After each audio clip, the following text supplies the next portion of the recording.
Okay. So thank you all for joining, those of you joining live, and also though most of you obviously watch the replay, particularly if you're a TBLI Circle member. So I'm really thrilled today to have again with us Geoff Kendall, one of the superstars in the ESG measurement space. And Geoff is non-extractive in nature on all levels, which might actually be the problem. So for those of the audience that are watching live and watching the replay, tell everyone, who is Geoff Kendall?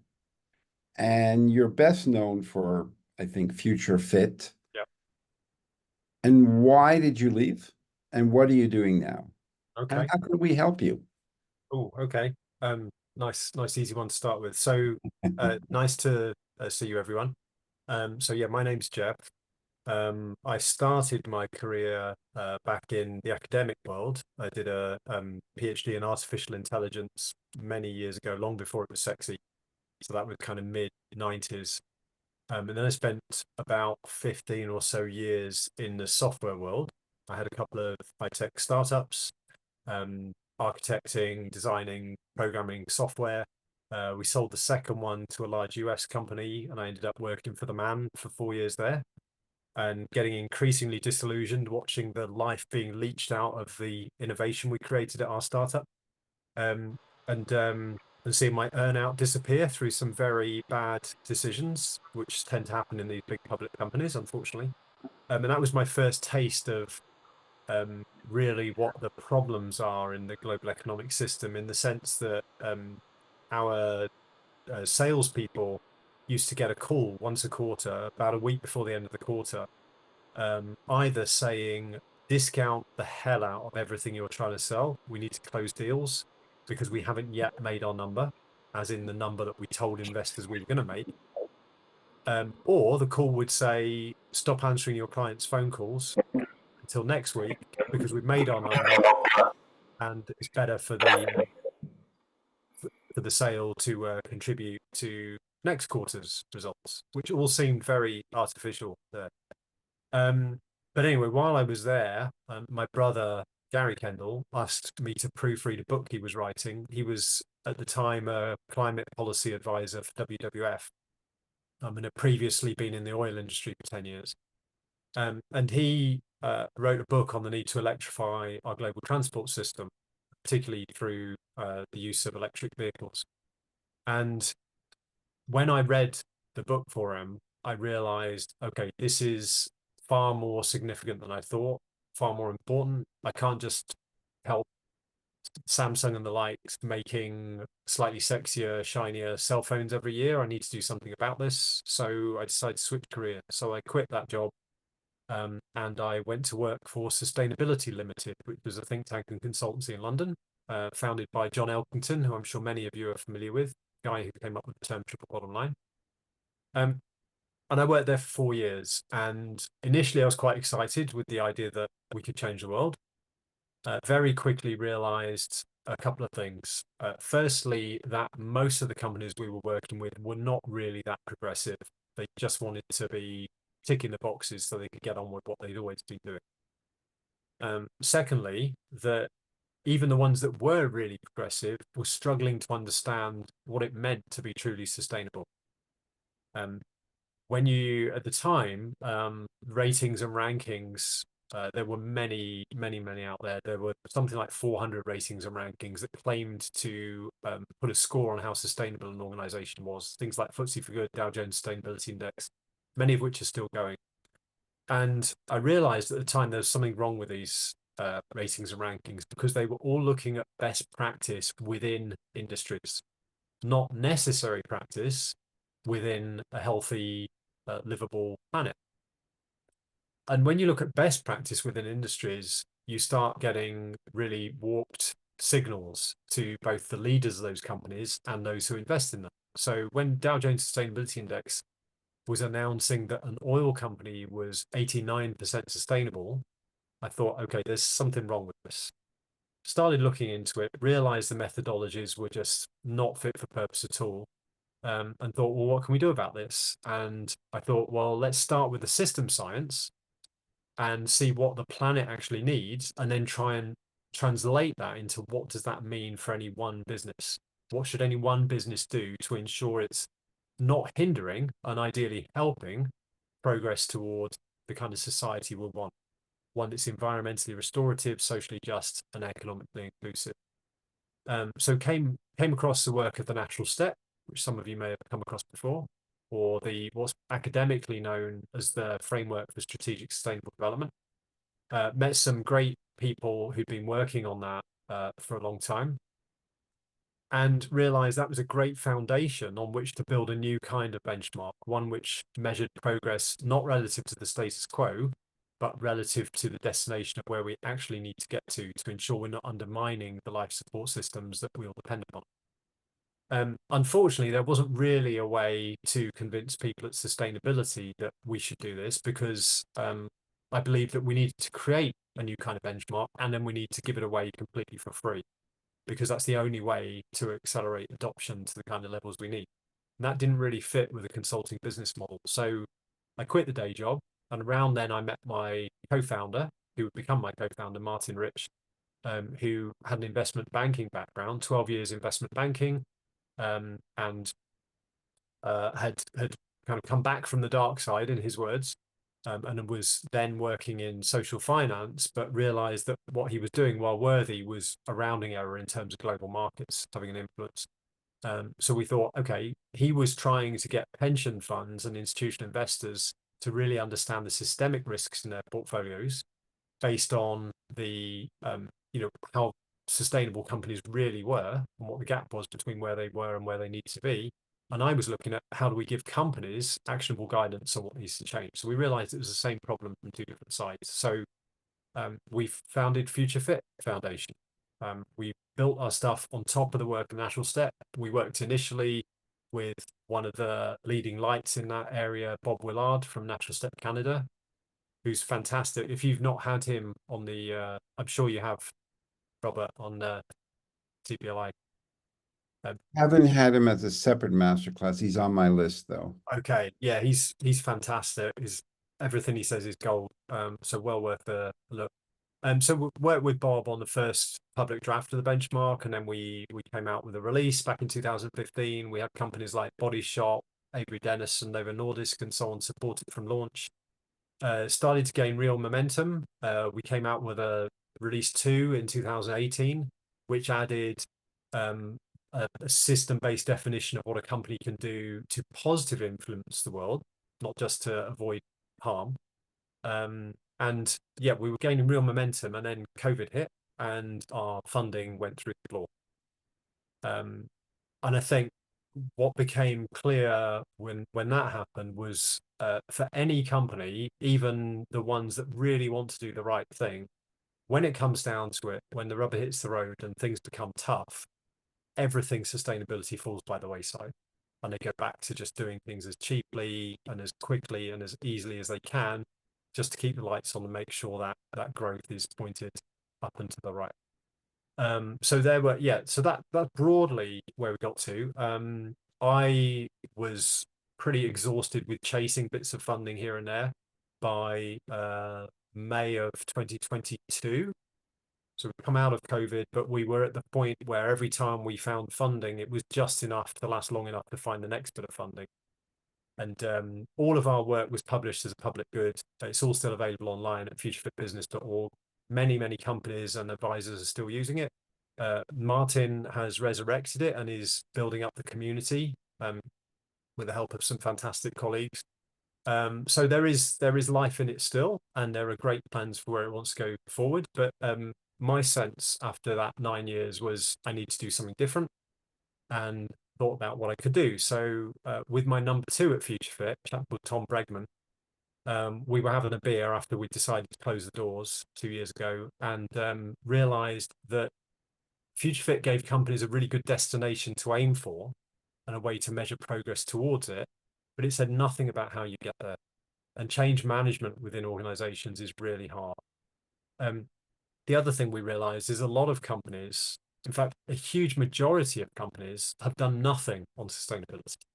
when you get to public limited companies, you know, the Googles of the world, the Microsofts, the Amazons, and so forth, they've all got, you know, they've all published sustainability reports. Many companies do. But actually, if you look at the smaller businesses, businesses up to say $1 billion or £1 billion range, there are an astonishing number that don't have any kind of sustainability strategy at all. They might be paying lip service to saying we reduce our emissions and we change our light bulbs, but that's about it. And we realize they make up actually an incredibly large proportion of the economy. And there are some nice attributes to them that we thought we should actually be focusing on these guys. Firstly, they're doing nothing yet and they need help. Secondly, they don't like the idea of going to one of the big guys and paying £4,000 a day to be told what their material issues are. They want to just be getting on with it and being practical and so forth. Thirdly, a lot of that stuff that actually helping companies understand their material issues or helping them produce a report or gather data or whatever, it's not rocket science. And there's no reason why companies should be paying hundreds of thousands of dollars just to do, you know, projects here and there. And so we thought this was a real untapped market. And if we could, and the final thing that was appealing to it for me was that when you're talking about the big companies, it's almost like a container ship. It's incredibly hard to get them to change direction. The momentum is just ridiculous. So even challenging their core business model becomes really tough. Having those conversations becomes tough. And I know because at Future Fit, we were supporting people in some of the world's biggest companies. And, you know, after one person I remember in particular working for a very high profile toy manufacturer, when she raised some of the Future Fit findings in a exec meeting, she was told afterwards by her boss, in very clear terms, you need to start being a team player if you're going to have a future at this organization. So, you know, very difficult to get large companies to actually transform what they're doing. And as one CSO said to me in a unusually candid moment, he said, I'm not actually employed to change my organization. I'm employed to protect it from change. Much as I wish that weren't the case, that's what it boils down to. Now, when you get down to the medium-sized businesses, the kind of 10 million to 500 million or higher, but pre-public, tend to be family-owned, founder-owned, or private equity-owned businesses. There's much more appetite for change. It's not so much of a container ship. It's more of a speedboat, so they can turn much more quickly. Maybe they can't actually create as much momentum, but they're capable of change and capable of making different decisions. So my sense was, if we want to get people on a path to future fitness and start being a positive contributor, not just to GDP, but to human flourishing, then we should work with these guys, help them get on the right trajectory, and then help them become the behemoths of the next 20 years. That we need to reinvent the system by effectively making the existing one obsolete. So we started what has become Transition Agency, and we're focused on enabling medium-sized businesses who've probably done very little on sustainability at all to do absolutely everything they need to get on a trajectory to becoming a force for good in the world, and providing all of the services that you would normally expect to pay a lot of money to consultants for, but for a fixed monthly fee, which is based on unlimited access to expert coaches and unlimited access to a suite of AI tools that we've put together, which allow you to, for example, automatically come up with a sustainability framework, issue briefings, impact effort analyses, all of these kinds of things that you would normally pay a consultant to do for you. So we think this is pretty novel.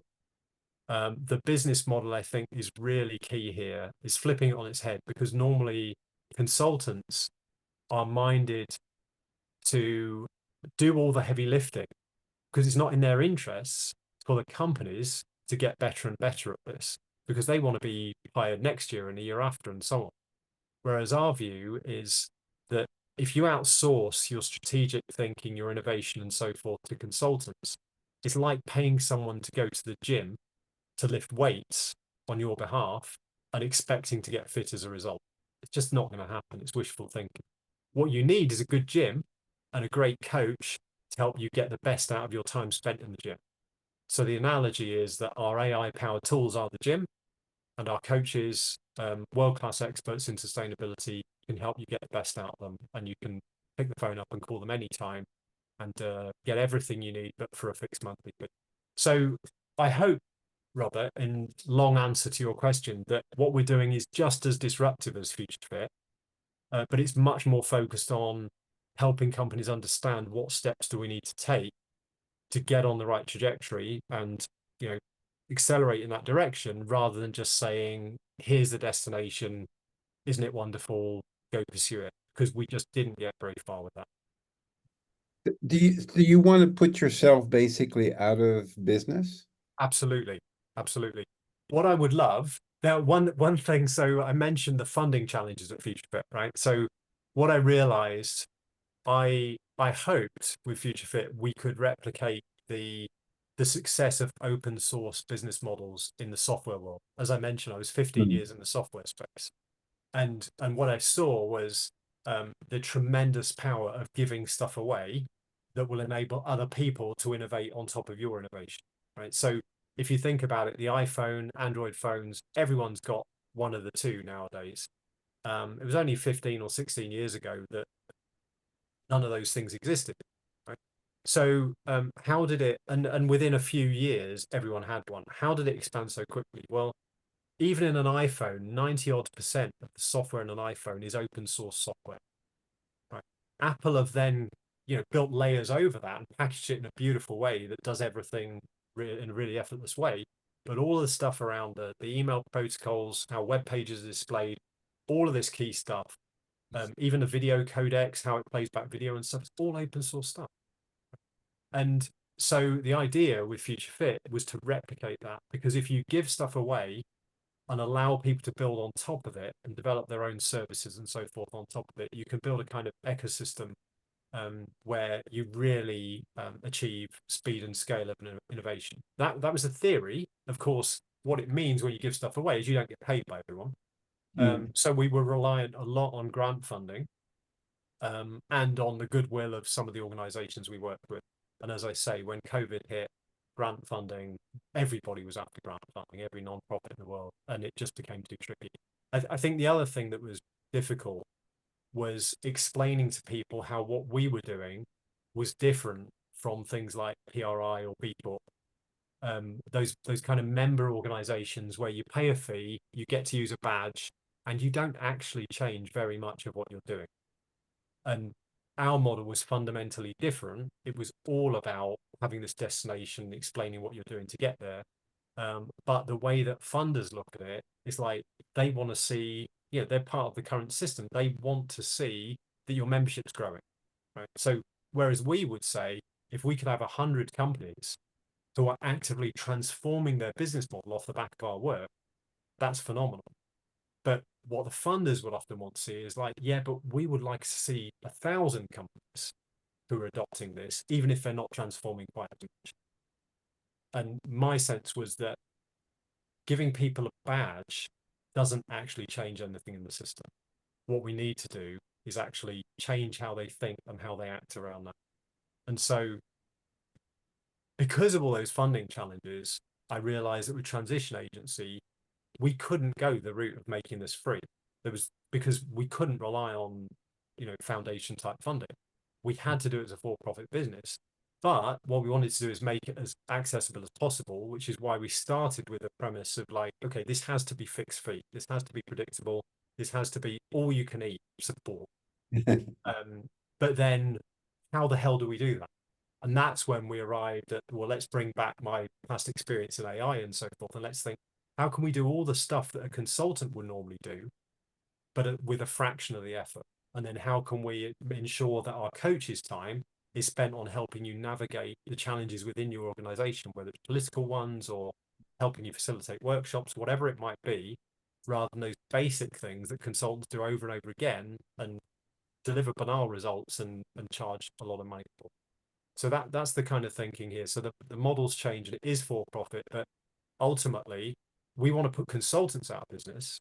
I mean, I said to Tom, I don't want to paint the target on my chest, but I'm too small at the moment to paint the target on my chest. But I said to Tom when we started this, I want to put McKinsey out of business. That's Mm. what I want to do.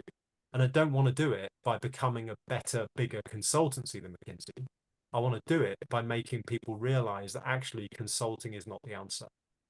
And funnily enough, a year into our transition agency journey, so around April of 2023, just over a year ago, the economist Mariana Mazzucato brought out a book called The Big Con, which Mm. was a really deep analysis of how the consulting profession is actually perpetuating the status quo Mhm. by reducing over time the capacity of companies and governments as well to actually make change happen. You know, all our organizational muscles for change are atrophying because we're outsourcing all of this stuff to people and hoping we'll get results. And you know, there's good reasons for that, right? If someone's scared about making a difficult decision within a company, well, bring McKinsey or someone in and get them to tell you it's the right decision, and then you're covering yourself if it goes wrong. But none of this is really helping us get anywhere new. And we want to completely change all that. And I would love it if we get to the point where financially we're able to just give away our stuff and say, for example, anyone can access our tools completely for free, and you only pay if you need the coaching aspect of it. Now, we're not there yet because we've got mortgages to pay and so forth, but that's ultimately where I want to get to. So I'd still love to get to the point where we're helping every company in the world. It's just that the path that we get there now is not dependent on grants. It's dependent on us being commercially successful enough to do that. Um, I wanted to, have you ever watched a TV show called House of Lies?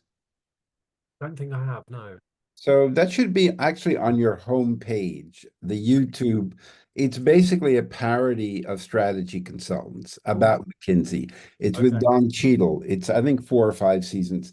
It's extremely good because it just shows how moronic and absurd the Yeah, companies are that hire these consultants. And yeah, the whole show is about how they con their clients yeah, and basically provide no value whatsoever. If you get the IP rights to put it on your homepage, I think you'll yeah, have tremendous response and you'll enjoy watching the show. I started a while ago just eliminating every single strategy consultant contact connection I had in LinkedIn because they always we used to knock on our door and try to suck PowerPoint slides out of my brain and repackage, but I very rarely found that they had an original thought. yeah, And I was just so surprised that in spite of that, in spite of the fact that many also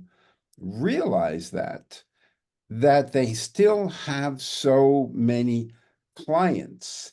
And it was similar with the ESG mafia, research mafia. yeah, We did last year the Better World Prize, and we had 44 independent approaches to how to measure sustainability. And we made it an open source database. You can access it, you can look at all the different yeah. It's systems great. and things like Yeah, that. But 100% of the big, fat, well-funded institutions all refuse to present and participate, whether it was B Corp, the PRI, the CDP, Sustainalytics, MSCI, World Benchmark Alliance, all of them refused, all of them that had lots of money, all refused to present because they didn't want comparability. So in spite of the fact of, I mean, I think you'll be binge watching House of Lies the whole weekend I now will. that you start watching it. And all of that, and most people know that. And Maria Mazzucato wrote a book. They still get all the bucks. They Yeah. still get all the clients going after them. I think there's two aspects to it really. There's the safety in numbers. It's like, well, everyone else uses McKinsey, we should use McKinsey too, or insert large organization name there here, like PwC or whatever. And I think there's this insurance policy aspect. It's like if a CSO goes to a CEO and says, look, hold everything, we need to do X, the CEO is going to say, well, that's just your opinion. If the CSO goes and pays $100,000 to spoon feed McKinsey to say, we want you to work up a strategy project for us, and we think the answer is X, and McKinsey comes back with a slide deck saying exactly that, it gives the CSO the ability to put that in front of the CEO. For some reason, the CEO pays more attention to it, with it being an external thing, and the CSO is insulated from any criticism if it then goes wrong.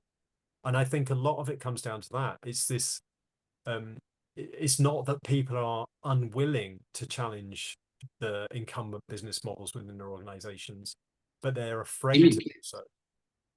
And you know, Sorry, that's okay. I mentioned that toy company, you know, and how the only person who was speaking truth to power in that organization about the fundamental challenges of their business model was basically told immediately afterwards, you need to start becoming a key player if you're going to have a future within this organization, as bluntly as that. And I think this is something a lot of people are struggling with right now, people within organizations. It's they took on jobs in sustainability to try and change things. And instead, what they're doing is responding to questionnaires and writing reports. But too many of them, because I used to teach MBA students at a ranked MBA school on sustainable finance, and I got I mean, it was early, it was almost 20 years ago. So it was very frustrating because I used to tell all of the students, you want to change business? Refuse to work for them when they come to recruit you. Then you have leverage, then you have power. But they were all afraid of their student loans, so they all went to McKinsey and A.T. Kearney and were very unhappy. They weren't following their big purpose. They weren't following their bliss.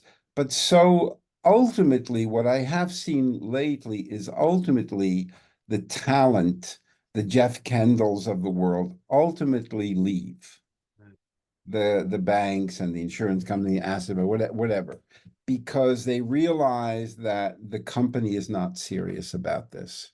Yeah. And that they've given you a title, but you can't really, you know, make any changes over there. But most don't. Most don't say, hey, you know what? Your children are actually quite ugly, meaning the company, Yeah. what I represent is wrong. I think one of the best examples I had was Wendell Potter. I don't know if you know Wendell Potter. So Wendell Potter was the poster child for stopping the medical care, medical insurance, affordable health care in the United States. He worked for Syngenta, one of the biggest insurance companies. And he fought, stopped it on the Clintons. He was brilliant at that. And then he went to West Virginia and they had this almost kind of like people helicoptered in to provide basic dental care and health care for people who never had any treatment. And he freaked out. He said, my God, what did I do? And then he became the poster child for the other side. Right. It's an interesting story. We did a master class Yeah. with him. So how do we get those individuals who are working, you know, whether it's at Unilever or whatever, it doesn't matter, that realizing they're not going to change. The So pain is not great enough. I yeah, got I to mean, get out of here. I would say there's two things that you could do. People working in those big organizations who have been banging their heads against the wall and are starting to realize they're not going to change anything.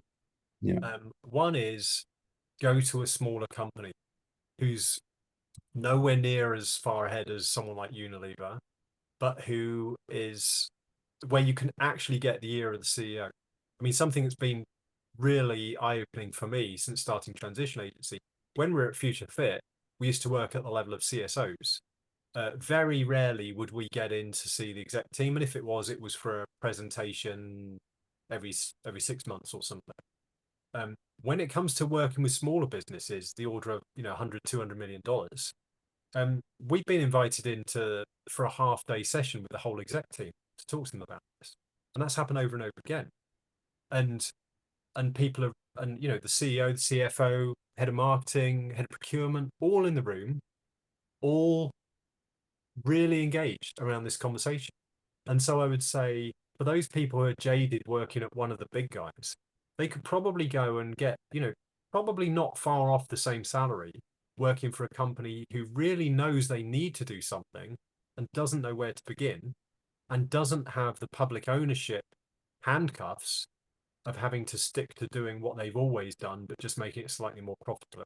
Now, everyone, you know, I'm not being naive, everyone needs to make profit. But some of the conversations we've had, people really, when you're in front of the whole exec team and you're talking about some fundamental issue of their business model, they are willing to explore alternatives. Will they change overnight? No. But if you're at least having those conversations and you've got the benefit of 10 years experience working with some of the big guys who's got a good reputation in this space, you're going to go in there and be listened to in a way that you're not in your current job. So that's one thing. The second thing, I mentioned our model, transition agency. So it's all about, you know, doing as much of the kind of repetitive, non-strategic work as you can via these AI-powered tools that we've developed. And then the coaches, rather than just having to chase individual projects as consultants over and over again, our coaches actually get to work with a client for like a year or 2 years at a time and really know that client deeply and work with maybe 5 or 6 clients at a time. And a lot of consultants who are jaded and a lot of people within companies that are jaded who I've mentioned this model to have said, where can I sign? How do I become a coach? That's exactly what I want. I want to be able to affect change within organizations by looking at that high level stuff, not the handle turning stuff, and by having a long-term relationship with a handful of companies. So, we think we're onto a winner. Now, of course, we just got to make sure we get out there in front of enough companies that we can drive up the demand side. But the supply side, we've got people queuing up to be coaches with us. So I think they're the two things I would say. If you can look at this differently, if you can either think about staying in-house but going to a smaller company who needs to respond to this, or looking at a different kind of coaching type relationship, working with an organization such as us.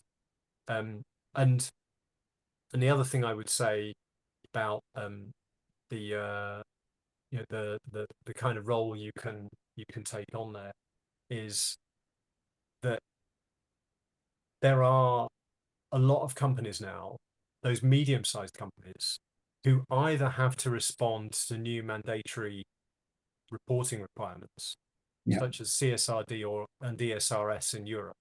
You know, you don't have to be that big before you have to start responding to that. That's true. And even if you don't have to, a lot of those companies are supplying companies that do. And the CSRD, ESRS guidance is very progressive. It's horrendously written. Their motto seems to have been, why use one word when we could use 10? But actually the requirements are really progressive in terms of understanding and working to reduce your impacts across your entire value web. And so any company that has to respond to CSRD is legally obliged to be really looking deeply at the impacts, not just of its tier 1 suppliers, but of their suppliers as well. So any B2B company that supplies anyone big enough to need to respond to CSRD is very soon going to be hit with additional requirements to say, what are you doing about this? What are you doing about that? What's your strategic response? How are you ensuring you're not contributing to water scarcity? What are you doing about modern slavery, etc.? And that's where I think there's a real untapped market here. And McKinsey and the others are not going to be the answer. They're far too expensive and they just can't scale like that, and they can't do it in any kind of meaningful company specific way. So for you, as a traditional consultant, the mantra is not what did you do, is how many hours did you write? Exactly. So, okay, so you have a similar situation, maybe not your mantra is how many hours, but you got to pay the bills. So this is really interesting because we flipped it. We said, okay, we start with a fixed fee. How on earth can we deliver what people need with a fixed fee? right? So our pressure is not to maximize billable hours, it's to minimize it, right? It's to minimize the hours we spend on with any one client, because that's the only way we can scale this, right? And we want scale because we want to have a meaningful impact on the world. So that's why what we've done is we've said, how on earth can we scale? Okay, we need to lean on tools. We need to lean on these amazing capabilities of AI, for example. And the AI capability we've built, I've put it in front of a few senior consultants, and one of them, their jaw just dropped and said, "What you just did in 30 seconds, we would have charged out a junior consultant at £1,500 a day to do, and it would have taken them a day and a half." Right. Yeah. Right. And so it's things like that, right? So our incentives are completely flipped. And the reason that we came up with that idea was actually an example that I came across when I was working back in Sustainability Limited. So, a decade or so ago. And it was Michelin, the tire company. So I worked with Michelin on their sustainability strategy. We were their partner on that for 4 years. And one of the brilliant things they did, I'd love to say it was my idea, but it wasn't. One of the brilliant things they did was they had a contract with Transport for London. Anyone who's been to London knows that there are red buses everywhere. And there's actually something like 6,000 London buses in the system. And what all the tire companies were doing was they were going to TfL and saying, "We'll sell you tires, and here's the price per tire." And they were all competing on that basis. And there was no incentive for TfL to go with any one supplier. Why would they? Michelin came up with the idea of selling tires more as a service, a kind of road traction as a service model. So they said, pay us a flat fee per bus, and we will ensure that bus always has safe tires on it that are properly inflated to reduce your fuel usage, etc. And if there's ever a blowout by the side of the road, the bus will be back on the road within 30 minutes. Right. TfL were like, fantastic. Let's go with that. So they went with this contract. They got rid of, to my knowledge, they got rid of all the other tire manufacturers overnight and went with this service model. Now, the interesting thing about that is that Michelin's model immediately switched, or Michelin's incentives immediately switched from trying to sell as many tires as possible to trying to sell as few tires as possible, but making them last as long as they possibly could. Right. So the emphasis became, how do we make sure every night we're checking every bus in London to make sure the tires are properly inflated? Things like this. So actually their margins went up, but the material costs went down because they were selling less and less of the physical product. They were just helping the client get the most out of it. And so that was what kind of triggered this thought of, how can we do the same kind of thing here? How can we deliver the same service but in a very different way, where our incentives are aligned with the client of basically saying, no, this is fixed price. You're never going to have to pay any more. Luckily, of course, because of A, my background in AI, and B, the incredible explosion in how far that's come in the last 2 or 3 years, we've been able to really tap into that. Without mentioning who they are, there are several people listening to this live that probably would be great coaches, for you. So what do you look for in a what do they have to be able to do for you to say, okay, you're part of the team? I think obviously experience in the space. If they've either worked as consultants in this field, good consultants who've actually got their hands dirty for many years, or preferably worked in-house at 2 or 3 organizations doing this stuff. That's important to have that broad experience. But I would say at least as important is understanding the dynamics and the politics of how organizations work. How do you get people's attention in an organization? How do you help your immediate client within the organization to actually get the CEO's attention, get the CFO's attention, know who to invite to a workshop and when and why, know when the time is right to be talking about setting new targets, all of that kind of stuff. So it's anyone who's kind of good at navigating that kind of internal politics who understands the field and the pressures on business, but you don't have to be an expert in counting carbon, for example. Just more has to be an expert in how do you navigate the complexities of a modern day business with competing priorities, and how do you help your internal client within the organization navigate that stuff too. And it's interesting you mentioned CSRD. I was contacted by a guy who had who was responsible for all measurement of B Corp, that Right. all the work, and he Okay. was looking of maybe exit or that. So, but nobody was interested in that, in buying that. And I said, that's kind of strange. I'm going to ask around. And I met one of the top consulting companies, asked him about that. And he said very clearly, B Corp is not important at all. CSRD is what matters, Yeah. because these companies have to be reporting start by the end of the year. Yeah. And then he told me the thing that I kept saying will happen eventually, but now he says, we don't have the people to execute on this. Yeah. We do not have the people to do the job for the companies that have to report by the end of the year. It's really interesting, this whole CSRD thing, and ESRS. So CSRD is the directive that people have to, comply with, and ESRS is the European Sustainability Reporting Standard. So ESRS is the thing that they have to report on. So the metrics, the targets, all this other stuff. And as I say, as I mentioned before, it's very progressive in terms of what it expects a business to take responsibility for and what it expects them to find out about down through their value chain. But I think part of the problem with CSRD, ESRS, is the way it's been put together. It's been put together by the big four, basically. It's been people from that world who've said, okay, we need something all-encompassing. It's got to cover this, it's got to cover that. It's an absolute mishmash of stuff. There's a kind of taxonomy of stuff you've got to report against, but a lot of it is overlapping. A lot of it's confusing what you have to do where. A lot of it is kind of like a brute force approach. Most consulting approaches I've seen that claim to help people go through the process, it's just an enormous bloody spreadsheet. And they're going through cell by cell. Do you think you have this impact in this area of the business? If not, why not? If so, why? And it's just hideous.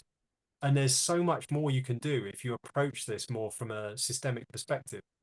And the example I would give is what we did at Future Fit. So at Future Fit, we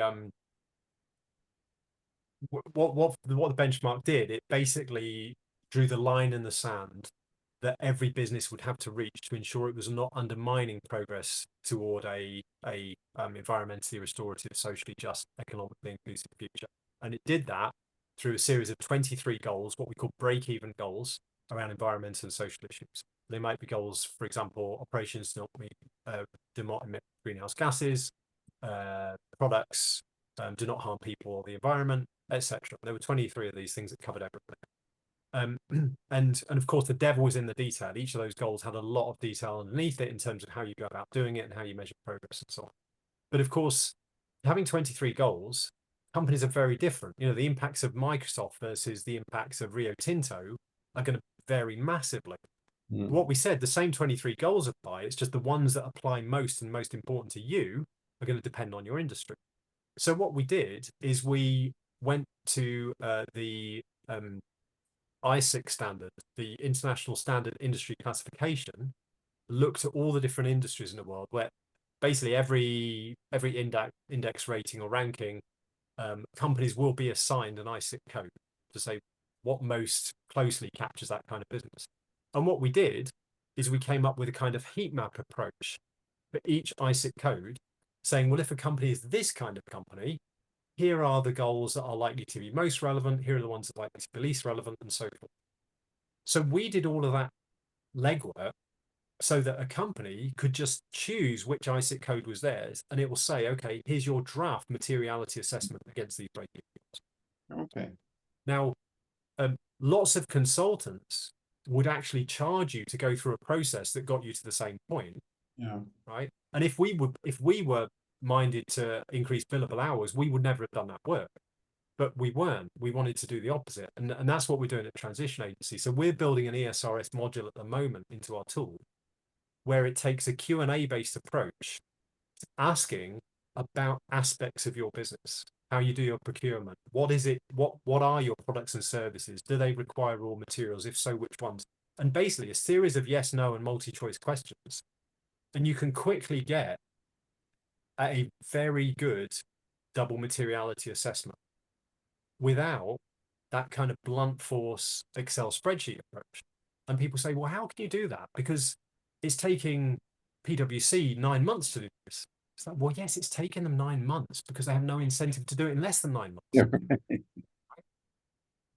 You could do it in 9 weeks if you're trying to get the results and you're not trying to maximize your time spent. So, like I said before, a lot of this stuff is not rocket science. It's very similar for different companies. We're all operating in the same planet, in the same economy.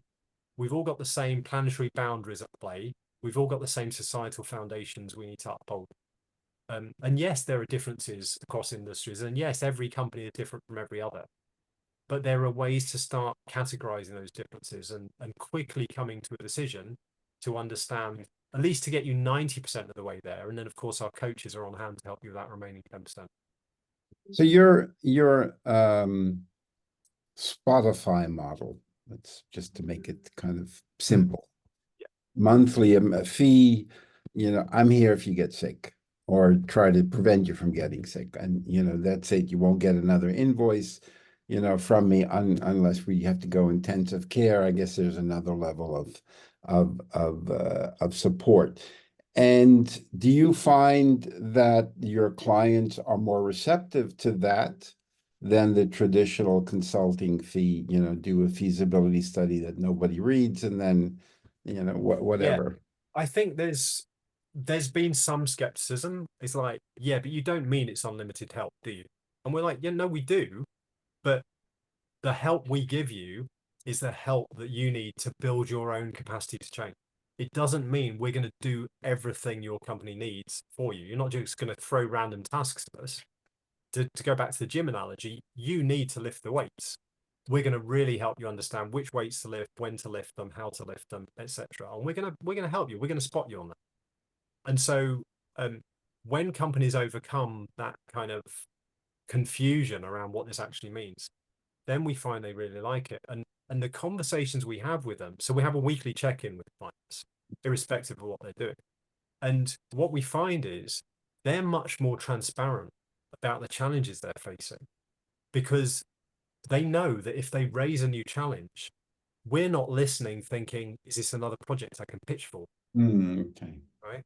Which is fundamentally a different conversation. It's more like we're part of their team that's trying to do everything given the resources we've got, rather than someone that's coming in and just looking for the next project each time.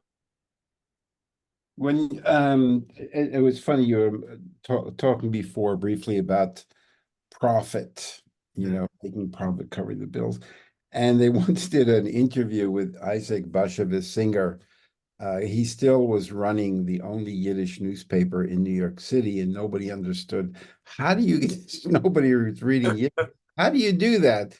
Yeah. And he said, we have an amazing accountant who has no idea that we're bankrupt. So he just keeps on keeping the show going. So we don't know that we should be out of business.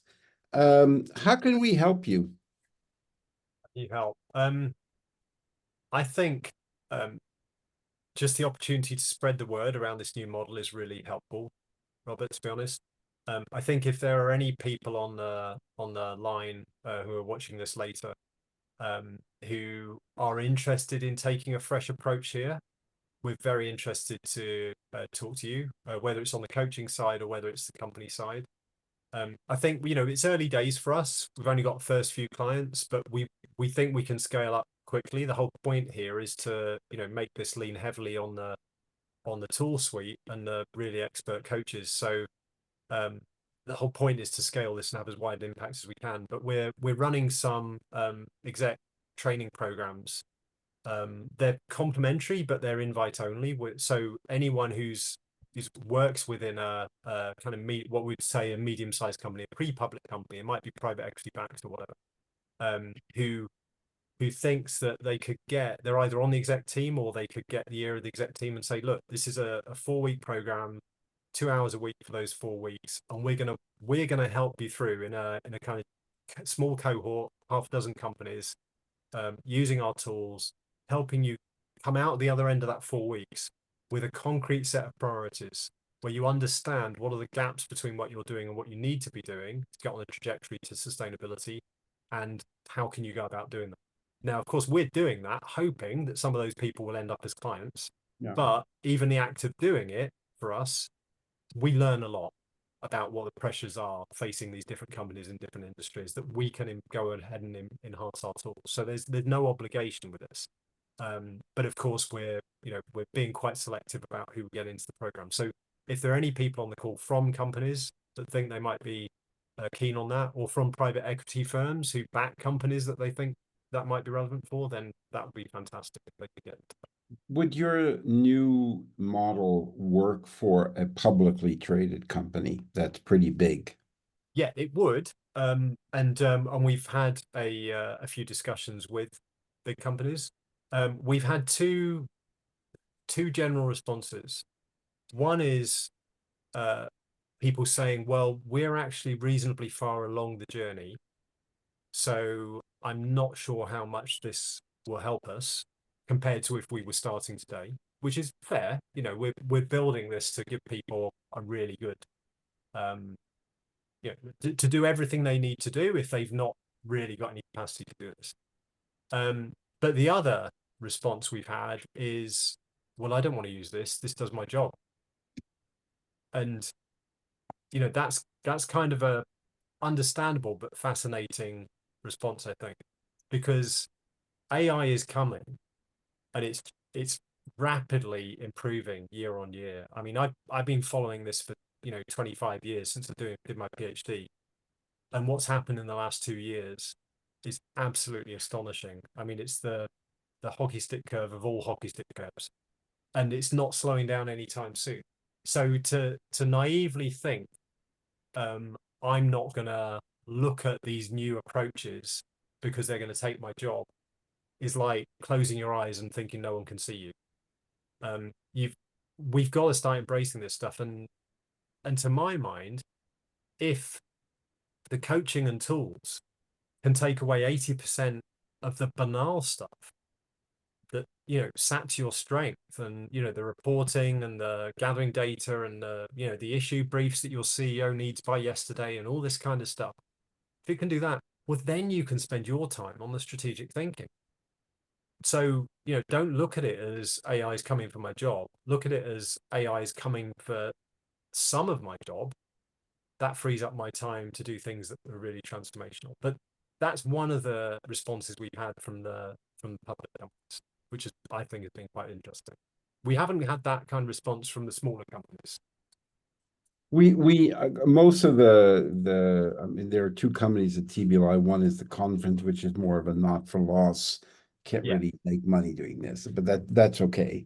And the other one is the Capital Connect, which is mainly fundraising. And the biggest challenge we had was getting people to respond, because everyone is overwhelmed. At the end of the day, they have 100 unanswered emails. Yeah. So we added an AI functionality for the follow-up. So not on the selection, just on the mail, and then another mail 3 days later, and then another mail different, and then a LinkedIn message, and then a WhatsApp, and then a phone call. That process, which is, I mean, that's probably the basis. It's not really that complex in AI, but has really dramatically made our life so much easier, and has dramatically increased the success rate, the number of meetings and conversations that we have. So I'm very happy with that, and it just makes it easier, because most of the time fundraising is cleaning toilets. It's not fun to do, but you have to do it every day, and it's not uplifting at all. People, if everybody responds, great, but most don't. So I'm also a big fan of that. Yeah, I agree. I think that you can look at AI as something that will give you a shortcut to getting something done, like it could write your university essay or something. That's not helpful, right? It's, you're not going to learn doing things like that. I can see why people are worried about use cases like that. But if you see it more as a thinking partner or as an intern, right? That's how we think of it. It's like, this is a really well-informed, well-meaning intern that never gets tired, never asks for a raise, and is always there when you need it, right? And if you look at it like that, it's like, why wouldn't I want something like that? That's headcount I've been trying to get for years, and now I can get it for a fixed monthly fee. Yeah, it's going to take a while for people to get used to this, and of course, a lot of the hype around this new technology is this is coming for our jobs, or this is going to replace doctors, or whatever. And that the hyperbole is always unhelpful, but there's a lot of stuff that you can really usefully do with this to mean that you can spend your day job getting back to the stuff that got you excited about this field in the first place. Very true. Geoff, this has been a joy. I'm really happy that you retooled, Thank you. packaged, and came out, had the breakthrough, not the breakdown that you accomplished. So really fantastic. I'm going to be sending out to everyone, for those who joined live, they'll be able to watch the replay as you will. And also all of those who registered or in the circle in our network that didn't join live. If you want me to add anything to that, whether it's just your LinkedIn connection or your website or a PDF or a white paper, just send it to me and I'll include that in the outreach. Great, thank you, Robert. And Yeah, we'll try to make this widely available also for those who weren't able to sign in. And thank you for doing this. And also thank you for not going to the dark side, because I know it's very, it's very easy to go to the dark side. It's hard to stay there, but yeah, it's very seductive to yeah, go to the McKinsey side. yeah. And don't forget, watch House of Lies. You'll become addicted because you will. I tell you, you will Will want do. to put it on your homepage, on your landing page. We are not that. Yeah, I will do. That sounds fantastic. And on the dark side theme, I 5 minutes before our call, I was just checking my webcam was working. I realized I was wearing my Yoda t-shirt, and I thought I better actually swap for something a bit more professional. So Well, I'm always wearing a tee. I'm never really getting dressed up, and usually not too much stuff underneath either. good to know. No, but Thank thank you you, all. Robert. Yeah, Always thank a you so pleasure. much for doing this, and I'll send you the link for the replay. And if you want me to add anything, just Yeah, send it to me. I will do. Thanks a lot. Thank you all Thanks, for everybody. coming. See you in next month. Stay well. Thank you. Bye bye. Bye.